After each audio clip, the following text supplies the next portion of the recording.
ఇక నేను ఫెయిల్ అయిపోయాను, నాకు చావే దిక్కు. ఏంట్రా ఇక్కడ ఏం చేస్తున్నావు? నీళ్ళు తాగడానికి వచ్చిన బ్రో. అవునా, 10th క్లాస్ రిజల్ట్ వచ్చిందంటగా, ఫెయిల్ అయినావంటగా నువ్వు, అది కూడా అన్ని సబ్జెక్టుల్లో ఫెయిల్ అయినావు. నువ్వు ఏమైనా గ్రేట్ రా భయ్. అయ్యో కిండిల్ చేయొద్దయ్యా. కిండిల్ కాదురా, నిజంగానే నువ్వు గ్రేట్ రా. ఎందుకు గ్రేట్? ఆత్మహత్య చేసుకోలేదు కదా. ఇంతకు ముందు సంవత్సరం ఒక్క సబ్జెక్ట్ ఫెయిల్ అయిపోయినందుకే ఒకడు పురుగుల మందు తాగేసినాడు. వారం రోజులు కోమాలోనే ఉన్నాడు. వారం రోజులు హాస్పిటల్లో వాళ్ళ అమ్మ నాన్న తిండి లేకుండా నిద్ర లేకుండా ఏడుస్తూ వాడి కాళ్ళ దగ్గరే గడిపారు. మరి ఆ తర్వాత బతికాడా? చనిపోయాడురా.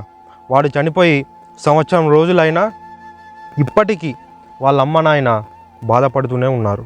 కాబట్టి వాడితో పోలిస్తే నువ్వే గొప్ప. సరే ఫెయిల్ అయినావు, సరే నెక్స్ట్ ఏం చేద్దాం అనుకుంటున్నావు? కట్టి రాస్తాను.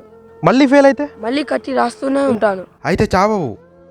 నేను చచ్చిపోతే మా అమ్మ నాన్న ఎవరు చూసుకుంటారు? సూపర్ రా, వెళ్దాం పద.